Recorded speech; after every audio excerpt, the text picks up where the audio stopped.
ബംഗളൂരുവിൽ 6 വയസ്സുകാരിയായ പെൺകുട്ടിയുടെ കൊലപാതകത്തിൽ ഞെട്ടിക്കുന്ന കൂടുതൽ വിവരങ്ങൾ പുറത്ത്. കേസിൽ കുട്ടിയുടെ അമ്മയും അഭിഭാഷകയുമായ പ്രിയങ്ക പിയും കാമുകൻ മോഹൻ എംജിക്കുമെതിരെ ഞെട്ടിക്കുന്ന വിവരങ്ങളാണ് പുറത്തുവരുന്നത്. 6 വയസ്സുകാരിയായ വെണ്ണില മാർച്ച് മാസം 24-നാണ് മരിച്ചത്. വെണ്ണിലയുടെ പിറന്നാൾ ആഘോഷത്തിന്റെ ഭാഗമായി ബിരിയാണിയും ഐസ്ക്രീമും കഴിച്ച് ഉറങ്ങാൻ കിടന്ന 6 വയസ്സുകാരി പിന്നീട് ഉണർന്നില്ല.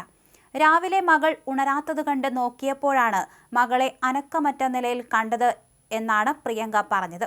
ഉടനെ ആശുപത്രിയിൽ എത്തിക്കുകയായിരുന്നു. ആശുപത്രിയിൽ എത്തിയപ്പോഴേക്കും കുട്ടി മരിച്ചിരുന്നു.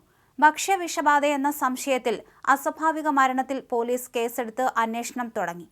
പോസ്റ്റ്മോർട്ടം റിപ്പോർട്ടിലെ ചില കണ്ടെത്തലുകൾ പ്രിയങ്കയുടെ മൊഴിക്ക് വിരുദ്ധമായതോടെയാണ് പ്രിയങ്കയുടെ ആദ്യ ഭർത്താവും കുട്ടിയുടെ അച്ഛനും ദുരൂഹത ആരോപിച്ചത്. പിന്നാലെ നടന്ന അന്വേഷണത്തിലാണ് ഞെട്ടിക്കുന്ന കണ്ടെത്തലുകൾ പോലീസ് നടത്തിയത്. ഒരു കൊടും ക്രൂരതയുടെ കഥ ചുരുളഴിയുമ്പോൾ നാട് ഞെട്ടിയിരിക്കുകയാണ്. ഒരു 6 വയസ്സുകാരിയുടെ നിഷ്കളങ്കമായ ചിരി മായ്ച്ചത് വെറും ഒരു കപ്പ് ഐസ്ക്രീമിന്റെ പേരിലുണ്ടായ ദേഷ്യമാണെന്ന് വിശ്വസിക്കാൻ ആർക്കുമായില്ല. പ്രിയപ്പെട്ട വെണ്ണിലയുടെ ദുരൂഹമരണം കൊലപാതകമാണെന്ന് പോലീസ് സ്ഥിരീകരിച്ചതോടെ ബംഗളൂരുവിലെ ആഡംബര വില്ലയിലെ മഞ്ഞുമൂടിയ രഹസ്യങ്ങൾ ഓരോന്നായി വെളിപ്പെടുകയാണ്. ദാവണഗെരെ സ്വദേശി പ്രവീണിന്റെയും അഭിഭാഷകനായ പ്രിയങ്കയുടെയും മകൾ വെണ്ണില മാർച്ച് 24-നാണ് ലോകത്തോട് വിട പറഞ്ഞത്. ഈ വർഷം ആദ്യം പ്രവീണും പ്രിയങ്കയും വേർപിരിഞ്ഞതോടെ വെണ്ണില അമ്മ പ്രിയങ്കയുടെ കൂടെയായിരുന്നു താമസം.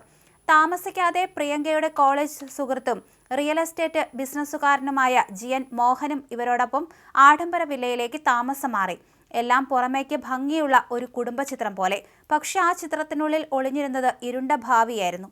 സംഭവ ദിവസം ഷോപ്പിംഗും ഭക്ഷണവും ഒക്കെ കഴിഞ്ഞ് കാറിൽ മടങ്ങുകയായിരുന്നു പ്രിയങ്കയും മോഹനും വെണ്ണിലയും.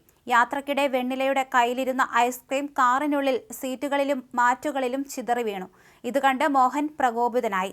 ഐസ്ക്രീം വീണുപോയതിന്റെ വിഷമത്തിൽ മറ്റൊരു ഐസ്ക്രീം വേണമെന്ന് പറഞ്ഞ് വെണ്ണില കരയാൻ തുടങ്ങിയതോടെ അയാളുടെ നിയന്ത്രണം പാടെ വിട്ടു. ഒരു നിമിഷം പോലും ആലോചിക്കാതെ മോഹൻ ആ കുരുന്നിന്റെ വയറ്റിൽ കൈമുട്ടുകൊണ്ട് തുടരെ ഇടിക്കുകയും കരച്ചിൽ നിർത്താനായി വായയും മൂക്കും പൊത്തിപ്പിടിക്കുകയും ചെയ്തതായി പോലീസ് പറയുന്നു.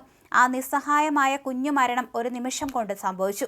തുടക്കം മുതലേ ഇതൊരു കൊലപാതകമാണെന്ന് ആരോപിച്ച് വെണ്ണിലയുടെ പിതാവ് പ്രവീൺ പോലീസിൽ പരാതി നൽകി. ഒടുവിൽ ശാസ്ത്രീയമായ അന്വേഷണങ്ങളും പോസ്റ്റ്മോർട്ടം റിപ്പോർട്ടുകളും മോഹന്റെ ക്രൂരത വെളിപ്പെടുത്തി. ജൂൺ 4-ന് മോഹൻ അറസ്റ്റിലായി. അയാൾ കുറ്റം സമ്മതിക്കുകയും ചെയ്തു.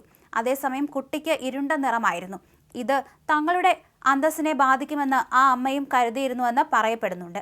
ശ്വാസമുട്ടിയും ആന്തരികമായ പരിക്കും കാരണമാണ് കുട്ടി മരിച്ചതെന്നായിരുന്നു പോസ്റ്റ്മോർട്ടം റിപ്പോർട്ടിലെ കണ്ടെത്തൽ. പോലീസ് സംഘം കാറിൽ ഫോറൻസിക് പരിശോധന നടത്തി. തുടർന്നാണ് പ്രതിയെ കണ്ടെത്തി കസ്റ്റഡിയിലെടുത്തത്. അതേസമയം പ്രിയങ്ക ഇപ്പോഴും ഒളിവിലാണെന്ന് പോലീസ് പറഞ്ഞു.